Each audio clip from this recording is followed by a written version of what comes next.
안녕하세요. 오늘 저희가 함께 좀 파헤쳐 볼 자료는요.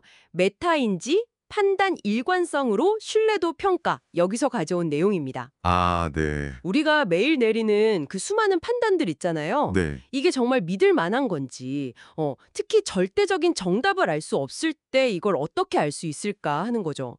근데 이 자료가 일관성이라는 굉장히 흥미로운 렌즈를 딱 제시하더라고요. 그렇죠. 이게 사실 우리 경험이라는 게 늘 부분적이고 또 세상에는 예측 불가능한 일, 뭐랄까, 그 블랙스완 같은 거요. 아, 네네. 블랙스완. 그런 사건들이 불쑥 나타나서 우리의 어떤 믿음 체계를 막 흔들곤 하잖아요. 그 나심 탈렙이 말했듯이 과거 경험만으로는 미래를 완전히 예측하거나 현재를 완벽하게 인식하기는 어렵다는 거죠. 맞아요. 그래서 이게 100% 정답이다. 이렇게 확신하기는 사실상 불가능에 가깝다는 거군요. 뭐 모든 정보를 다 가진 그런 신적인 존재가 아닌 이상 말이죠. 네, 그렇죠. 그럼 우리는 뭘 믿어야 할까요? 바로 여기서 이제 자료가 제안하는 대안, 일관성, 이게 등장하는 겁니다. 네. 여러 판단들이 서로 얼마나 잘 들어맞는지를 보고 그걸로 신뢰도를 가늠해 보자. 이런 이야기죠. 네, 맞아요.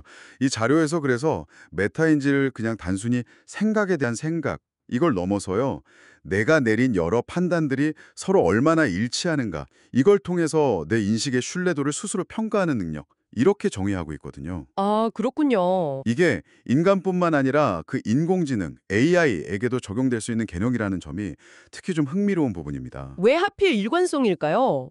근데 생각해보면 이게 상당히 직관적이긴 해요. 여러 사람이 막 같은 이야기를 하면 왠지 더 믿음이 가잖아요. 그렇죠. 다수의 의견이 일치하면 신뢰도가 높다. 이거는 뭐 경험적으로 쉽게 받아들일 수 있는 생각 같고요. 맞습니다. 그 절대적인 기준, 그러니까 뭐 신의 눈 같은 게 없는 현실에서는 아주 실용적인 접근법인 거죠. 네네. 그리고 이게 인간, 뭐 동물, AI 이런 지능의 형태를 가리지 않고 두루 적용될 수 있다는 유연성도 큰 장점이고요. 예를 들면 AI 분야의 앙상블 학습이라는 거 있잖아요. 그거랑도 연결지어서 설명을 하는데요. 아, 앙상블 학습이요. 그게 뭐죠? 이건 이제 여러 개의 다른 AI 모델이 내놓은 답을 종합해서 좀 더 나은 결론을 도출하는 그런 기법이에요.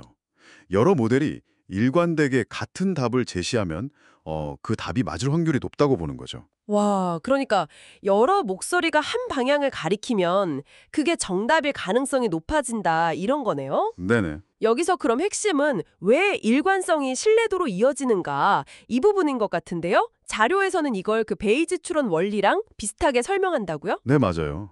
그 베이지 추론을 아주 간단하게만 설명하면 새로운 정보, 그러니까 증거가 들어올 때마다 기존의 믿음을 계속 업데이트하는 방식이거든요. 아, 네. 근데 여기서 중요한 건 독립성이라는 개념인데요.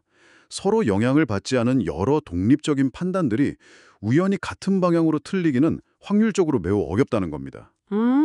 그러니까 하나의 지능이 실수할 확률은 뭐 있을 수 있지만 5개의 독립적인 지능이 똑같은 방식으로 동시에 실수할 확률은 정말 기하급수적으로 낮아지는 거죠. 아하.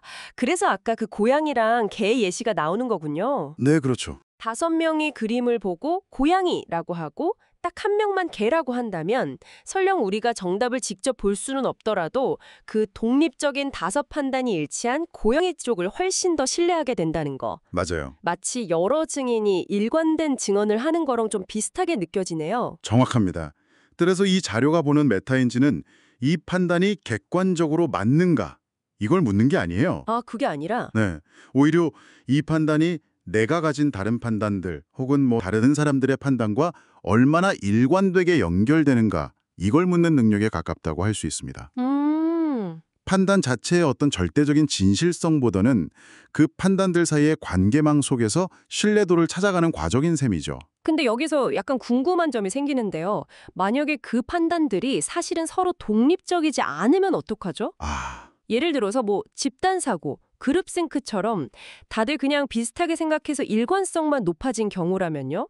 일관성만으로 신뢰를 판단하는 데 좀 맹점은 없을까요? 그거 정말 중요한 지적이십니다. 자료에서 이 독립성 문제를 아주 깊게 다루지는 않지만 현실에서는 분명히 고려해야 할 부분이 맞아요. 그렇죠. 제시된 여러 판단들이 정말 서로 영향을 받지 않고 독립적으로 내려진 것인지 이걸 따져보는 좀 비판적인 시각이 필요하겠죠.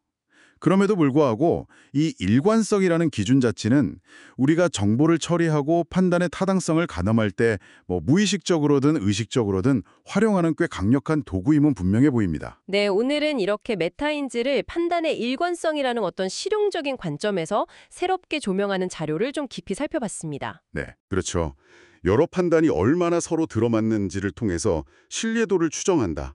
이 아이디어는 단순히 정보를 받아들이는 걸 넘어서서 우리가 세상을 이해하고 평가하는 방식 자체에 대해서 다시 한번 생각해 보게 만드는 그런 힘이 있는 것 같습니다. 마지막으로 당신에게 이런 질문을 한번 던져봅니다.